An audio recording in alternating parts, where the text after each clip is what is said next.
PR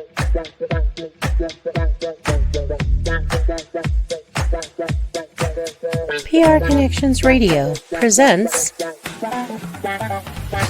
This episode of the PR Connections podcast is brought to you by Classy Communications PR and Advertising. Classy Communications provides public relations and marketing solutions for businesses, professionals, and nonprofit organizations. They can deliver the true meaning of your business with press releases, social media marketing, web development, email marketing, book publishing, and much more. Wherever your potential clients are, they can help you connect with them. Visit classycommunications.net to learn more about their suite of services that can help your business stand out from the rest. Classy Communications is your solution for business success. Hello there, and this is Jesse Oakley III, and welcome to the Sunday Morning Chat Series with me, Jesse Oakley III. Now, the purpose of the Sunday Morning Chat Series is where I, Jesse Oakley III, get to have a plethora of positive people that are making big differences in the community. You name it, speakers, writers, authors, entertainers, athletes, anyone that's making a big difference in the community, you'll hear from them first right here on the Sunday Morning Chat Series with Jesse Oakley III. Now, today's episode is going to be a fantastic episode, and it's going to be very interesting, too, because we'll talk about one of the underrated professions that could be discussed when it comes to helping the community out, making big differences for everybody. And I believe that this is truly fantastic, and everybody's got to benefit from this, and this is a make or break off of one success or the other way around. And I'm talking about parenting.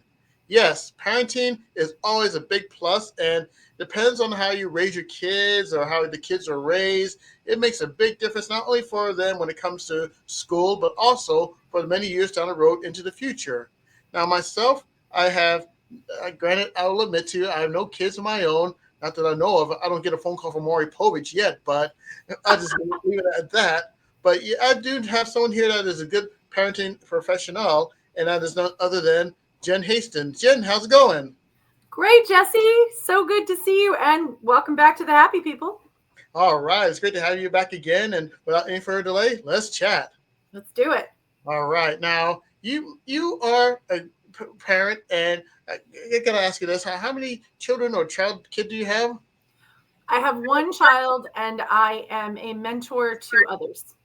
Ah, very good. Very good. And I tell you what, parenting is very interesting, especially having one child and being a mentor to that. And there's so many times where my parents, rest their souls, they've been great mentors to me. My dad, Jesse Oakley Jr., and my wife, my mom, my wife too, but my mom, Sally Oakley, they've both been pretty good parenting. And I know so without them, you wouldn't see what happened here on the Sunday Chat Series. Now, when it comes to parenting and mentoring, what are the things that you can learn from this mentoring when it connects to parenting? Well, I'm going to say that one of the biggest things here is that all the credentials that you listed, the biggest one is that you have a heart to teach. Because to be a parent, to be an impactful parent, you need to be ready to teach, because they're always ready to listen. Sometimes they're ready to listen. They pay attention to a lot more than we necessarily give them credit for. We think that they're not listening. So, for instance, give me a piece of advice that Sally Oakley gave you, Jesse. Oh, my goodness. The one thing that Sally Oakley, my mom, told me is, before you leave this house, son, you're going to learn how to cook. And it makes lots of benefits, because my dad, when he was in the Navy and prior to the Navy, he was a mess senior chief specialist. That means he was in the kitchen. He was making all this food. And we're from the South, where a pig can be your friend and your food at the same time. And I can tell you this much. When I learned from cooking, I also learned from my parents when it comes to barbecuing, when it comes to frying, when it comes to making any type of cake or even collard greens. My parents have told me that before you leave this household, you're going to learn how to cook. And when I was able to leave my household and go to my apartment, I was able to go to the store and learn from different ingredients and actually make food for myself. But also, when I got married to Dana, I've been the main person to actually do the cooking, whether it be breakfast, lunch, and dinner. And it'd be all the different types of cooking that's available. And one of the things that my mom taught me before she went to glory, actually her last was Christmas, was making those oven-style ribs. Those ribs are truly fantastic. I tell you, those rack of ribs are right there. And what you do is you take the rack of ribs, St. Louis style ribs, you sprinkle some vinegar on it, wrap it up, actually some dry rib spices there, wrap it in aluminum foil, let it bake at like 350 for 3 hours, and Mm. bake for 350 for 3 hours. You put some barbecue sauce on it, smatter it on there, and then you flip it around, smatter some more barbecue sauce there, and let it cook for 1 hour. And guess what? Fall off the bone good. And that's the last thing my mom taught me before she went on to glory, and it was the Christmas prior to her passing. So when I think about learning how to cook, that's one thing I learned from not only my mom, Sally Oakley, but also my dad, Jesse Oakley Jr. That's so lovely. Parents can give us so much, and we can take it. Sometimes we reject it, and sometimes we say, oh, you know what, I don't need to know that. I know more than you do. It's like, no, you don't, baby. Hey, and there's always room to learn. And I can tell you as a good example, if you have this bottle right here, yes, I do have a drink right here, and you leave this cap out open thinking that you learn everything, that's what it is. It's capped right here. So the key thing in order to learn is, well, when you have to learn, and people try to pour some stuff into you, and the cap's right there, it's going to make it impossible to learn. The one thing that you have to do to learn is to loosen that cap and keep it open, because you never know what type of learning lessons are going to come in here.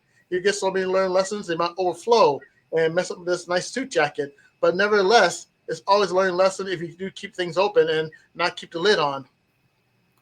Well, that makes so much sense, especially when it comes to parenting, right? Because I always say it that perfection is impossible and progress is probable, because we have all this pressure in our society to be perfect parents, and it's ridiculous because nobody is perfect. And no matter how much you put a highlight on your reel and you've got a picture with the light shining just so and everybody's dressed perfectly, the thing that you don't see just out of frame is that mess back there, right? Like, it's totally on purpose that we put ourselves up and we say, oh, I have to look perfect. I'm going to be on the podcast, so I got to look good. It's like, not all the time, friends. Not all the time.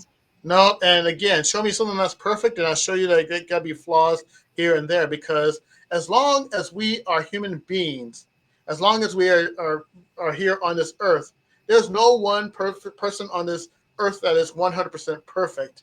There may be 80%, there may be 90%, there may be 70%. Heck, there may be 10%. But I'll tell you what, you show me someone who's perfect, and I'll show you a facade. It's about as a facade as it's about as facade as someone getting like putting filters like in the age of social media. They give you all these filters on social media, whether it be like TikTok or Instagram.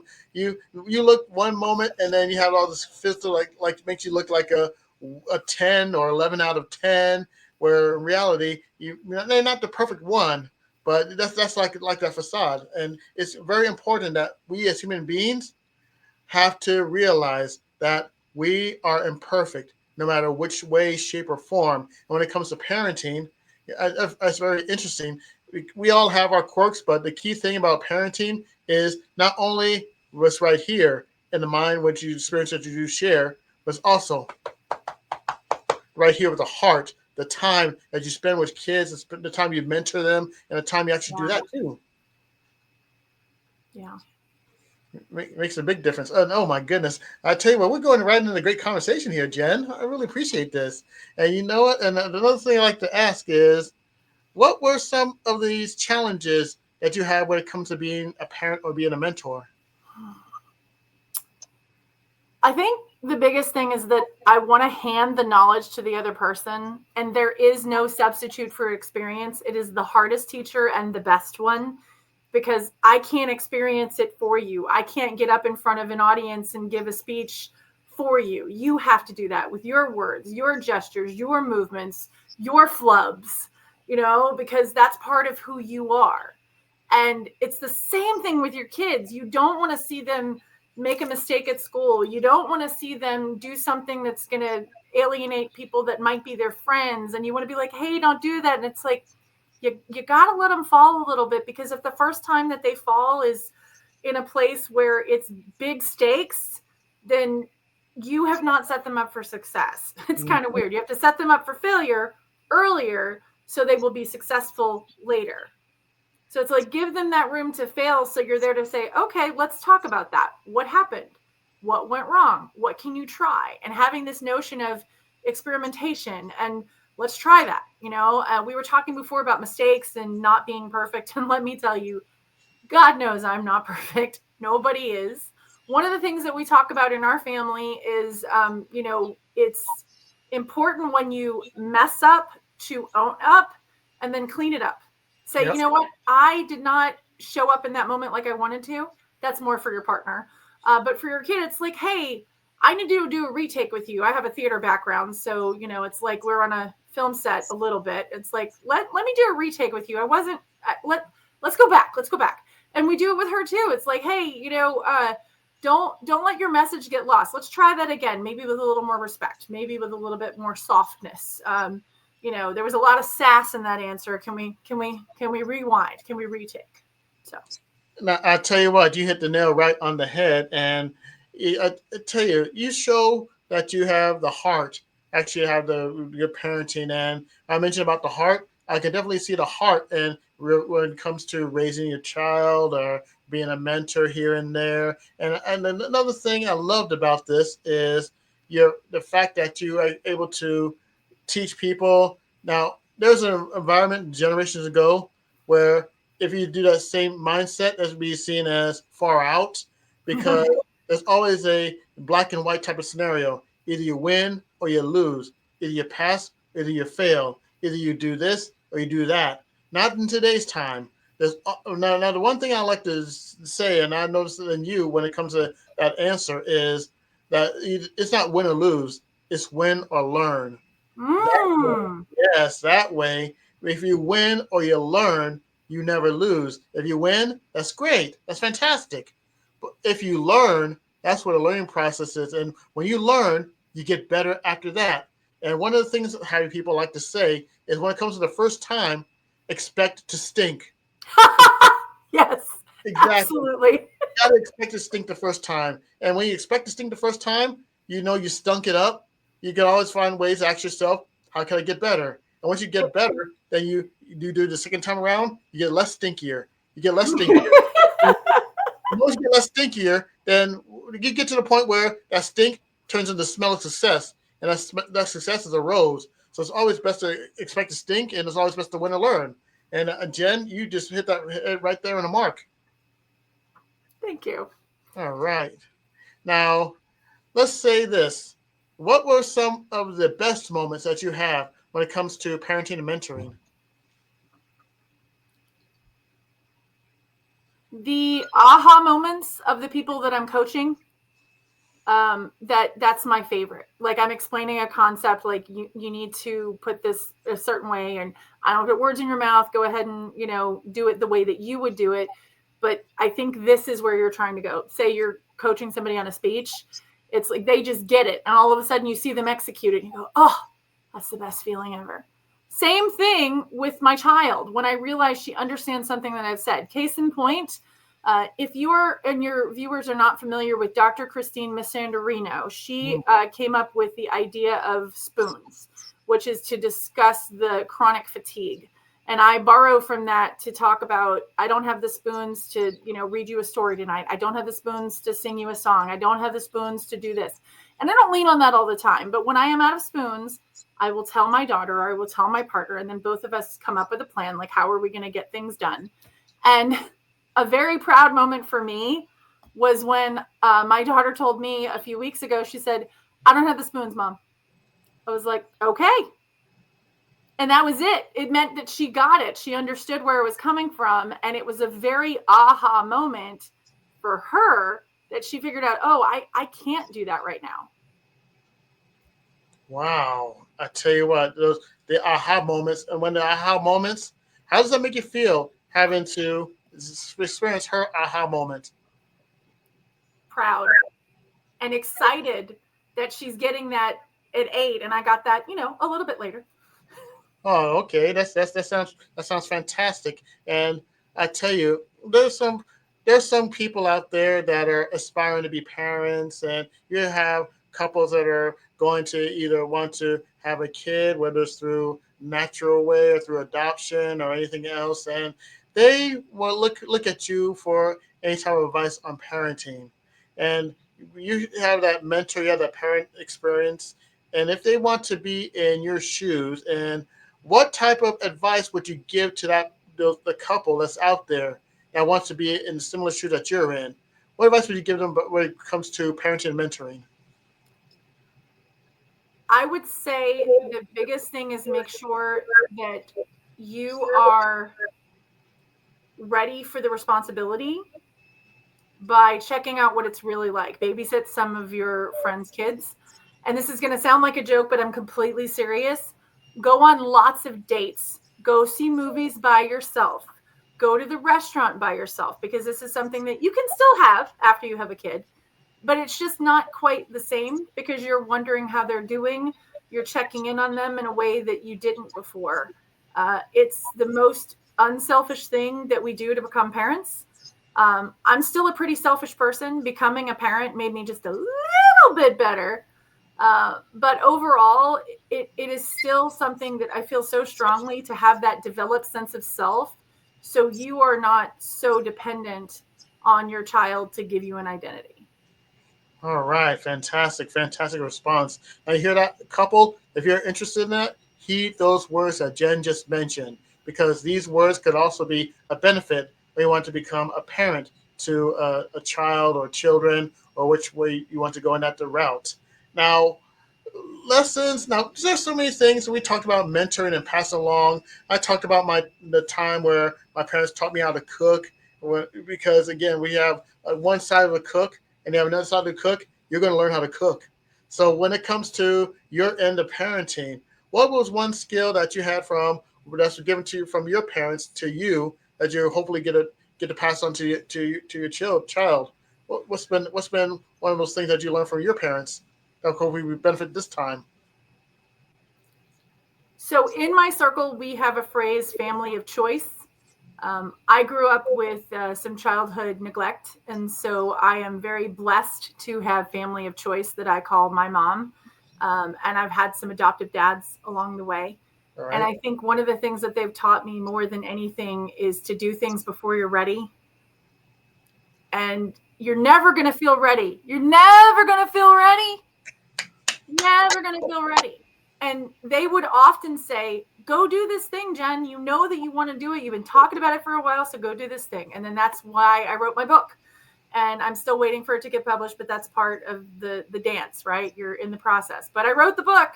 And Oh, did you know that 90% of people want to write a book and only half of 1% actually do?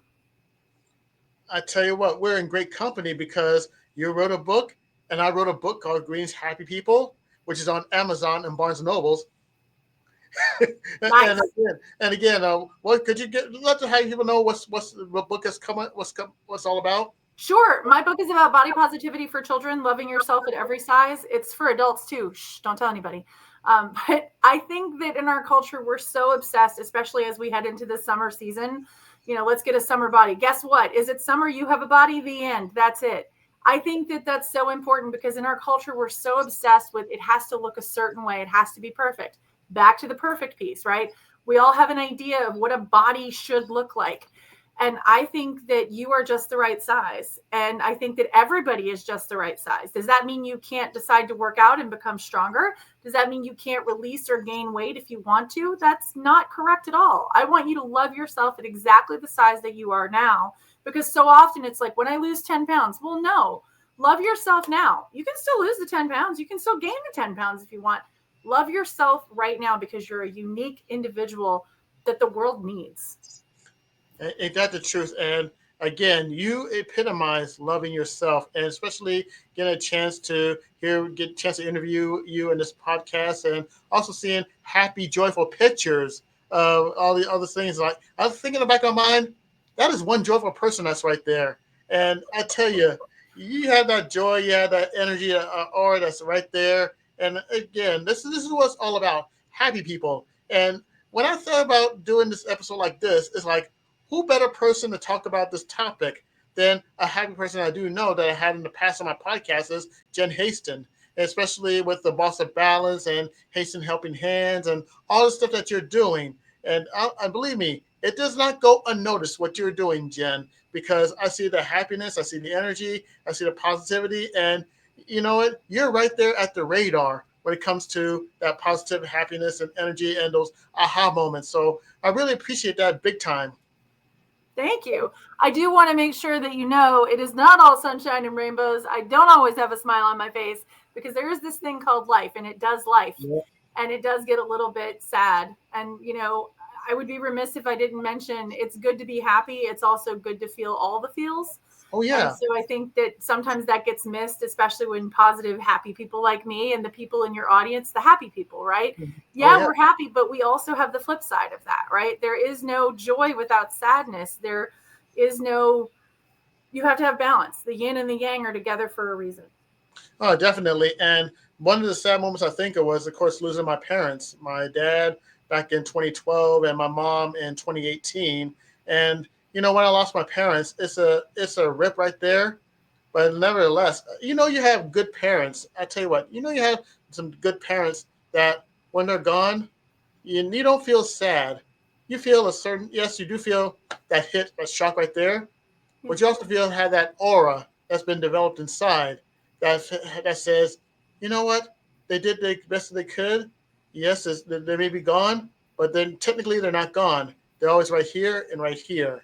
So that's one of the things I've learned from the loss of my parents. My dad was passed away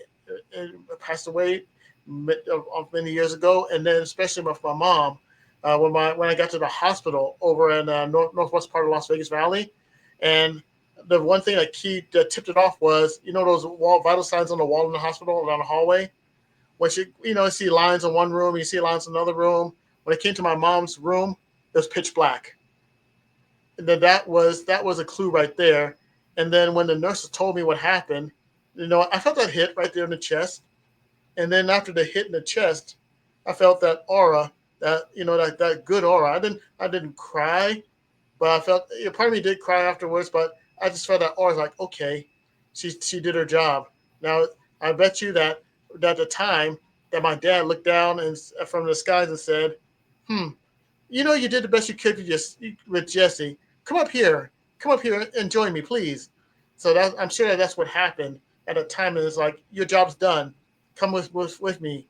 And once that happens, then once you realize that they did all they could for you, then you may have a little bit of sadness right there, but you also have that good feeling that's right there inside of you.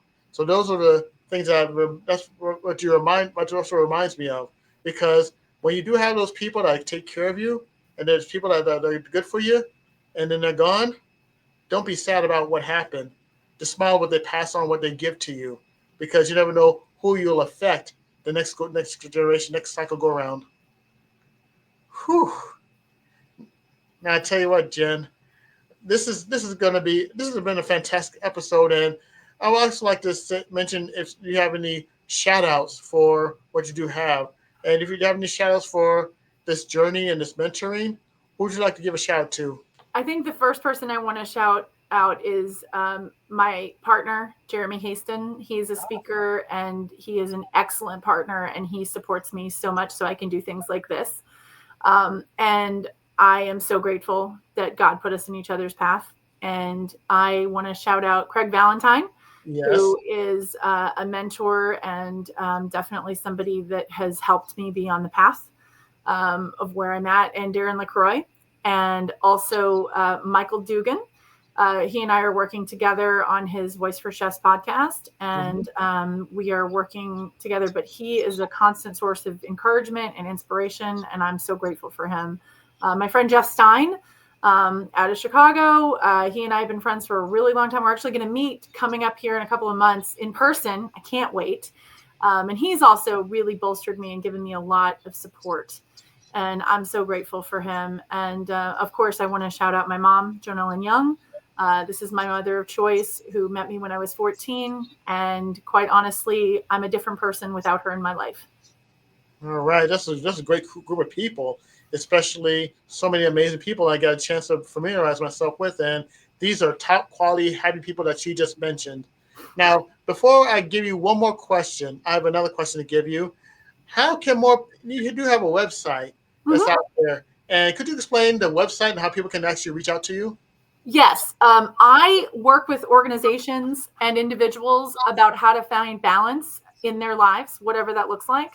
And I'm most easily found on Instagram at the Boss of Balance. You can reach out to me there, whether you're an individual or part of a company who wants someone to come in. I can do a seminar for you, keynotes for your individual. We can do in person. We can also do virtual. So we can talk through all of that. I'd love to hear from you. I tell you what, I'm on the phone right now, and I see say the Boss of Balance. Yes. The Boss of Balance, and that's all one word. Oh, and look, Boss of Balance. It's right there. Jenn right there on Instagram. So you have that right there with the Boss of Balance. And again, she has amazing pictures and amazing things that are here on the Boss of Balance. Check it out on Instagram. If Jenn's right there, if I'm able to check out all these wonderful things on here on the Boss of Balance, you can too. So check out the Boss of Balance on Instagram. Yes, and there's one more question I have to ask you, and this is a traditional question I have here on a podcast, and this is addressed to my crew, my people that watch this show, and they're called the Happy People. And they always like to close out with some great words of wisdom for the Happy People. And the great people that I have here on the podcast, they always have some great words of wisdom when it comes to this topic. So if you have one final words of wisdom relevant to this topic to my crew, my people, the Happy People, what would it be? Rest is a right. It is not something that we earn. Too often in our society, we are waiting for permission to stop. And I'm giving you that permission right now. You're watching this. You're taking a break from whatever your life is. Take a break and really soak it in. Watch this. Don't do something else. Don't eat and watch TV. Don't do one thing at the same time as another. We all need to slow down. We are so obsessed with the hustle and grind. Please slow down and soak in this moment. And that is a perfect bookend to a wonderful episode. And on behalf of all the Happy people that are watching, Jenn, Haston, I thank you for spending all this time here on the Sunday Morning Chat Series with Jesse Oakley III. Thank you, Jenn. My pleasure. All right, and this concludes this episode of the Sunday Morning Chat Series. For more podcasts similar to the Sunday Morning Chat Series, go to prconnectionsradio.com. But wait, there's more. You can actually go on YouTube, type in PR Connections, and you get to see a plethora of podcasts similar to the Sunday Morning Chat Series with Jesse Oakley III. But wait, there's more again. And you get a chance to, if you ever get a chance, check out some past episodes that I've done on the Sunday Morning Chat Series. Go to the new YouTube page I have called Sunday Morning Chat Series with Jesse Oakley III. Just go to YouTube, type in Sunday Morning Chat Series with Jesse Oakley III, and you get to see a plethora of positive people that are making big differences in their communities. Interviews I've done in 2020, 2021, 2024, and this year, 2025. You'll see those past episodes. This is the conclusion of the Sunday Morning Chat Series with Jesse Oakley III. Stick around for our next episode, which will take place next Sunday at 9 a.m. Pacific Standard Time on Sunday mornings. Until next time, on behalf of Jenn, on behalf of all the Happy people that are out there, this is Jesse Oakley III signing off. Until next time, Happy people. Bye. PR Connections Radio thanks you for watching this podcast. Check out more episodes of this show and our others at prconnectionsradio.com.